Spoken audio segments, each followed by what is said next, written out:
Plus tôt dans la journée, je suis tombée sur une histoire qui m'a laissée songeuse.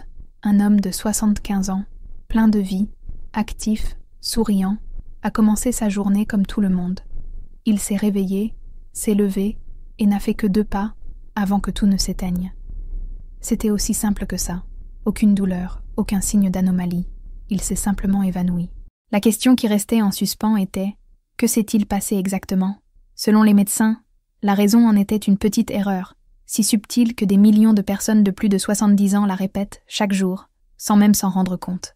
Peut-être même le faites-vous en ce moment même, comme si c'était la chose la plus naturelle au monde. Le problème, c'est que nous avons tendance à considérer le réveil comme un automatisme. Nous ouvrons les yeux, respirons profondément et pensons immédiatement « Si je suis réveillé, je vais bien ». Mais ce n'est pas toujours le cas. Ces premières minutes, juste après le lever, peuvent être plus importantes qu'on ne le pense. Un simple faux mouvement, une action irréfléchie, peut déclencher quelque chose de grave, une chute, une hausse de tension, ou, comme dans le cas de l'homme de l'histoire, un évanouissement soudain. Aujourd'hui, je veux partager avec vous 7 erreurs matinales très courantes chez les personnes de plus de 70 ans. Ce sont de petites actions qui, bien que semblant inoffensives, peuvent avoir un impact énorme sur votre santé et votre bien-être. Et plus encore, je vais vous montrer comment les éviter. Rassurez-vous, rien ici ne nécessite de changements radicaux dans votre mode de vie. Ce sont des ajustements simples que vous pouvez commencer à mettre en œuvre dès demain, ou mieux encore, dès votre prochaine ouverture d'esprit. En fait, je vous invite à me suivre jusqu'à la fin de cet article. L'erreur numéro 6, par exemple, est de celles qui paraissent anodines, mais qui ont un pouvoir énorme. Elles sapent votre énergie, votre morale, et même votre envie de vivre. Oh, et si vous n'êtes pas encore abonné à la chaîne, faites-le maintenant. Votre soutien m'aide à continuer à proposer des conseils pratiques, accessibles et efficaces à ceux qui souhaitent vieillir avec plus d'autonomie et une meilleure qualité de vie. Pour ceux qui ne me connaissent pas encore, je suis le Dr Anna Laura, et si vous êtes prêts, commençons par le premier point de notre liste. Cela peut paraître simple, mais cela peut tout changer. Erreur numéro 1. Ignorez la première minute de votre journée. Imaginez un matin normal. Le soleil commence à peine à se lever. La pièce est encore silencieuse. Vous vous réveillez lentement et, sur un coup de tête, vous sortez du lit, vous vous levez et reprenez votre vie. Mais soudain, tout bascule. Vous avez le vertige, la vue se brouille et vous sentez le sol disparaître l'espace d'une seconde. Beaucoup de gens minimisent ce phénomène en disant « Oh, c'était juste un léger vertige ». Mais il existe un terme technique pour cela, hypotension orthostatique. Il s'agit d'une chute brutale de la tension artérielle lors d'un changement de position, généralement lors d'une sortie trop rapide du lit. Il ne s'agit pas d'une maladie à proprement parler, mais plutôt d'un signe que le corps réagit plus lentement aux mouvements brusques. Avec l'âge, le système circulatoire perd de son efficacité, ce qui explique pourquoi ce type de vertige devient plus fréquent. En position allongée, le sang a tendance à être distribué plus uniformément dans le corps. En revanche, en position debout, le cœur doit réagir rapidement pour envoyer suffisamment de sang au cerveau. Chez les jeunes, cette réponse est quasi instantanée. Chez les personnes âgées, un léger retard peut survenir, et ce retard peut suffire à provoquer une chute. Et nous le savons. Une chute peut tout changer. Elle peut signifier des jours d'hospitalisation, un plâtre, une perte de mobilité, une dépendance, et la peur constante que cela se reproduise. Mais il y a une bonne chose dans tout cela. Ce problème peut être évité avec une attitude très simple, que j'appelle pause matinale. Pas besoin de médicaments, pas besoin de médecin, pas besoin d'équipement particulier. Juste une minute d'attention, chaque jour. Au lieu de bondir dès que vous ouvrez les yeux, respirez profondément. Prenez votre temps. Asseyez-vous lentement, sentez le matelas sous vous, posez vos pieds au sol et attendez. 30 secondes, c'est tout. Laissez votre corps vous suivre. Si vous le souhaitez, bougez légèrement les chevilles, faites pivoter les poignets, étirez lentement le dos. C'est un geste de respect pour votre corps, une transition en douceur entre le repos et l'action. Cela peut paraître paresseux, mais c'est de la sagesse. Et je parle avec autorité, car je l'ai appris à mes dépens. Un jour, j'ai bondi du lit comme d'habitude, et j'ai failli m'évanouir. Ce vertige m'a pris par surprise, et c'était effrayant. Après cette frayeur, j'ai décidé d'agir différemment. J'ai commencé à laisser à mon corps le temps de se réveiller complètement. Et la différence a été immédiate. Plus de vertige, Plus de palpitations, juste une énergie plus stable et plus calme. Pensez-y, se lever, c'est comme traverser un pont. Vous pouvez courir sans regarder où vous mettez les pieds, ou marcher en pleine conscience, en observant chaque pas. La deuxième méthode est plus sûre et plus douce pour vous. Alors, demain matin, ne sautez pas du lit. Faites une pause. Vous vous sentirez plus ancré, l'esprit plus clair, et vous commencerez la journée avec équilibre, au lieu de prendre des risques d'emblée. Erreur numéro 2. Oubliez l'eau. Cette habitude silencieuse que beaucoup ignorent. Après le réveil, quelle est la prochaine étape? Beaucoup se dirigent directement vers la cuisine. Allumer la bouilloire, préparer le café, en pensant déjà à la première gorgée chaude de la journée. C'est presque un rituel, non? Mais à ce stade, une chose simple et essentielle est souvent oubliée. Boire de l'eau. Pendant la nuit, même au repos, votre corps continue de fonctionner. Votre cœur bat, vos poumons respirent, vos reins filtrent. Tout cela silencieusement, mais en dépensant de l'énergie et en perdant des fluides. Nous perdons de l'eau par la transpiration, la respiration et même par les plus petits mouvements pendant notre sommeil. Et le plus curieux, au réveil, vous êtes déjà déshydraté, même sans avoir soif. Après 70 ans, la sensation de soif devient plus subtile, presque imperceptible. Et c'est là tout le problème. Le corps a toujours besoin d'eau, mais on ne le sent pas. Pendant longtemps, j'ai pensé, si je n'ai pas soif, c'est que je vais bien. Grave erreur. Quand j'ai commencé à garder un verre d'eau à côté de mon lit et à en boire quelques gorgées dès mon réveil, la différence était flagrante. J'avais l'esprit plus clair, je réfléchissais plus vite et la somnolence matinale avait disparu. Boire de l'eau au réveil stimule doucement votre métabolisme, améliore votre circulation et réveille vos organes. C'est particulièrement utile si vous prenez des médicaments tôt le matin. L'eau facilite l'absorption des comprimés et protège l'estomac et le foie d'éventuelles irritations. Et vous savez quoi? En choisissant l'eau comme première boisson de la journée, vous dites à votre corps « Je tiens à toi ». C'est un geste simple, mais puissant, un rappel de l'importance de prendre soin de soi. Si vous souhaitez lui donner un petit coup de fouet supplémentaire, ajoutez une tranche de citron, une feuille de menthe ou même une goutte de miel. Mais n'oubliez pas, le but n'est pas d'en faire trop, mais de donner à votre corps ce dont il a le plus besoin après des heures sans hydratation. Alors, la prochaine fois que vous prendrez votre café, faites une petite pause. Prenez d'abord votre verre d'eau. C'est une petite habitude, mais elle fait toute la différence. Erreur numéro 3. Le rituel qui semble inoffensif mais qui pourrait épuiser votre corps. Ah, le café. Rien que son odeur réveille le cerveau. Pour beaucoup, c'est le symbole officiel du matin. Accueillant, familier, énergisant. C'est presque comme une étreinte chaleureuse sous forme liquide. Mais peu de gens savent que le café, bien que délicieux, est très acide et riche en stimulants. Cela peut poser problème, surtout pour les personnes souffrant déjà d'hypertension, d'estomac sensible ou de troubles du sommeil. Erreur numéro 3. Boire du café à jeun. Une habitude courante qui pourrait nuire silencieusement à votre santé. Imaginons le scénario. Vous vous réveillez, humez l'arôme irrésistible du café et, sans réfléchir, remplissez votre tasse et prenez la première gorgée. Cela semble inoffensif, non? Mais peu de gens réalisent ce qui se passe dans votre corps à cet instant précis. Pendant la nuit, l'estomac est resté des heures sans rien recevoir.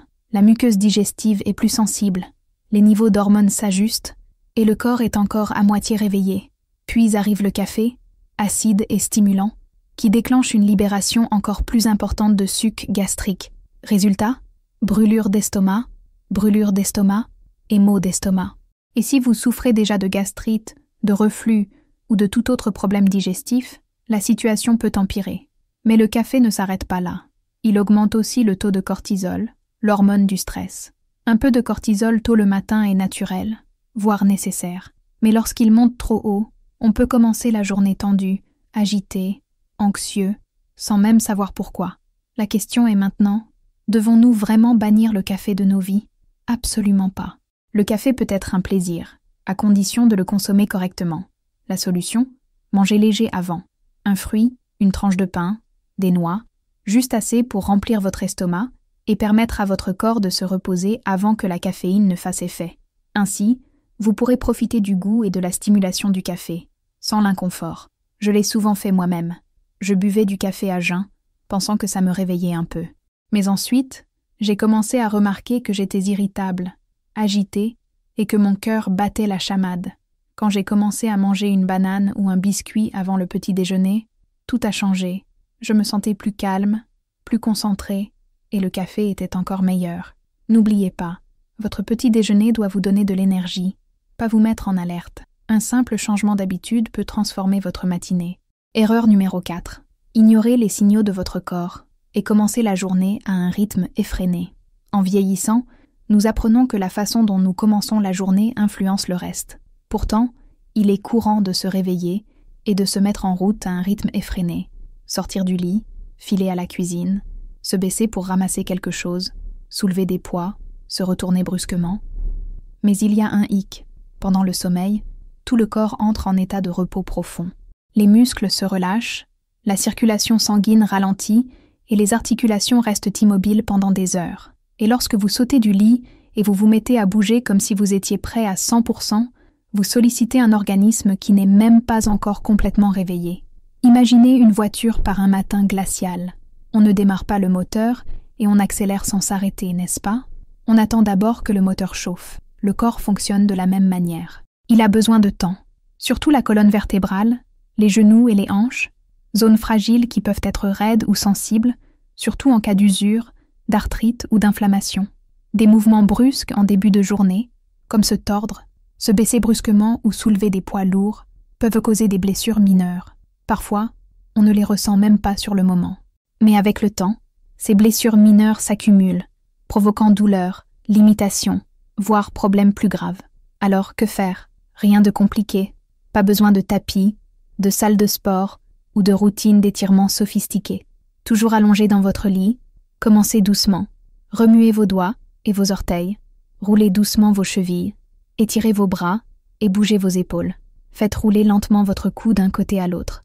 Prenez 1 minute ou 2 pour réveiller tout votre corps, partie par partie. C'est comme saluer vos articulations et vos muscles en douceur. Ce petit dialogue avec votre corps est puissant. Vous évitez les blessures, réduisez les courbatures matinales et commencez la journée en vous sentant plus conscient, plus présent et beaucoup plus énergique. Alors, en sortant du lit, faites un petit geste pour vous-même. Asseyez-vous sur le bord, respirez profondément, haussez légèrement les épaules, puis alignez calmement votre colonne vertébrale. Ce simple ajustement change tout. Vous remarquerez immédiatement que vos jambes sont plus fermes, mieux préparées. Avant, je me levais au hasard et passais le reste de la matinée à écouter mes genoux se plaindre à chaque pas. Mais après ce petit échauffement, mes genoux sont devenus plus dociles, et mon dos aussi. De plus, un phénomène curieux se produit. Votre esprit s'éveille également, car en agissant avec intention et conscience, vous envoyez un message clair à votre système nerveux. On a le contrôle. La journée va bien commencer. Et cela fait une énorme différence. C'est un début de journée calme, organisé et concentré, loin de cette frénésie qui vous donne le vertige avant même de vous être brossé les dents. Alors, demain, essayez. Avant de vous précipiter dehors, prenez un instant pour prendre soin de votre corps. Ça ne coûte rien. Et ça peut vous éviter bien des maux de tête, et même de dos. Erreur numéro 5. Se réveiller avec le corps voûté, et l'esprit aussi. Avez-vous déjà remarqué votre apparence au réveil? Regardez-vous dans le miroir dès le matin. Vous remarquerez peut-être que vos épaules sont affaissées, votre tête penchée en avant, votre colonne vertébrale courbée. Cela peut paraître insignifiant, mais cela influence votre respiration, vos émotions et même votre façon de penser. Lorsque vous vous réveillez voûté, votre poitrine se ferme. L'oxygène pénètre alors difficilement. Vous respirez moins, plus superficiellement. S'ensuivent somnolence, fatigue et parfois même une légère tristesse. Cela peut paraître étrange, mais posture et humeur sont liées, bien plus qu'on ne le pense. Vous voulez voir? Essayez d'esquisser un grand sourire, les épaules complètement affaissées. Difficile, non? L'expression ne colle pas. Le corps et l'esprit ne s'accordent pas. Imaginez, si le corps se replie sur lui-même, le cerveau l'interprète comme un signal d'alarme, un signe d'insécurité. Et cela affecte votre humeur, votre confiance, votre énergie. Mais vous n'êtes pas obligé d'accepter cela comme une règle. L'astuce est de commencer la journée par un peu d'alignement. Toujours au lit, étirez vos bras et vos jambes dans le sens de la longueur, comme si quelqu'un vous tirait doucement des pieds, jusqu'au sommet de votre tête. Ensuite, asseyez-vous calmement, posez fermement les 2 pieds au sol, ramenez vos épaules en arrière, Gardez le menton en position neutre et respirez. Inspirez profondément, expirez lentement. En seulement 20 secondes, vous envoyez un message clair à votre corps. Aujourd'hui, nous commencerons par la force et l'équilibre. Cela peut paraître étrange au début. Votre corps s'est habitué à se replier sur lui-même. Mais avec le temps, cette nouvelle posture devient votre nouvelle norme. Et le meilleur dans tout ça, vous respirez mieux, vous voyez plus clair, et même votre humeur peut changer. Sérieusement, votre posture reflète ce que vous ressentez intérieurement. Tenez-vous droit, et vous vous sentirez plus fort, plus présent, plus vous-même.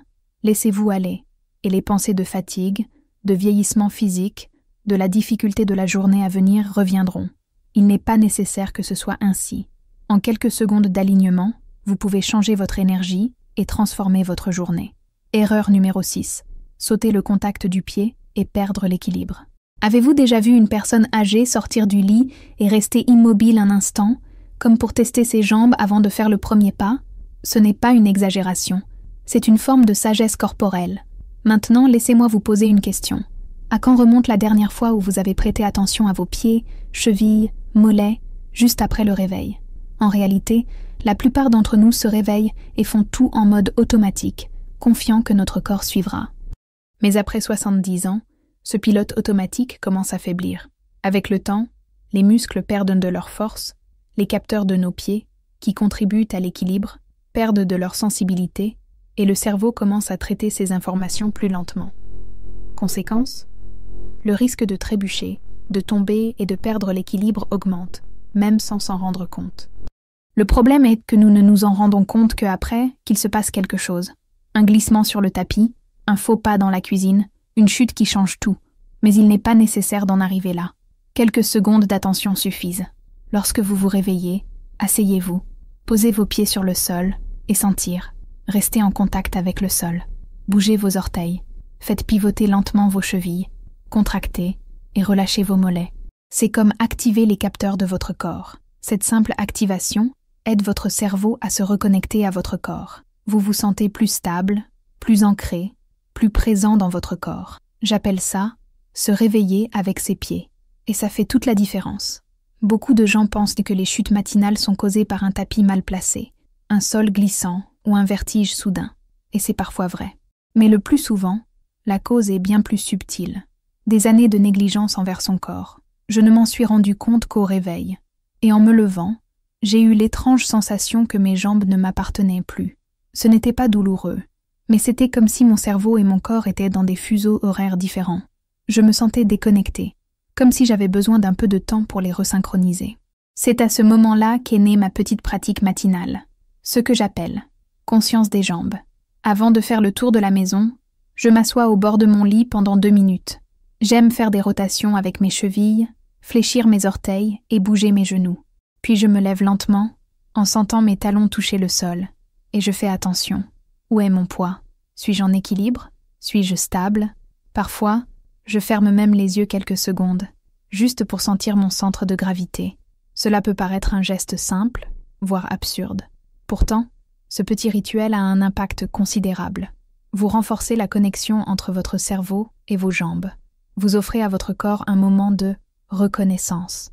Et ainsi, vous réduisez considérablement le risque de trébucher ou de perdre l'équilibre prématurément, surtout dans des endroits dangereux comme la salle de bain ou la cuisine. C'est comme une vérification rapide avant de prendre la route.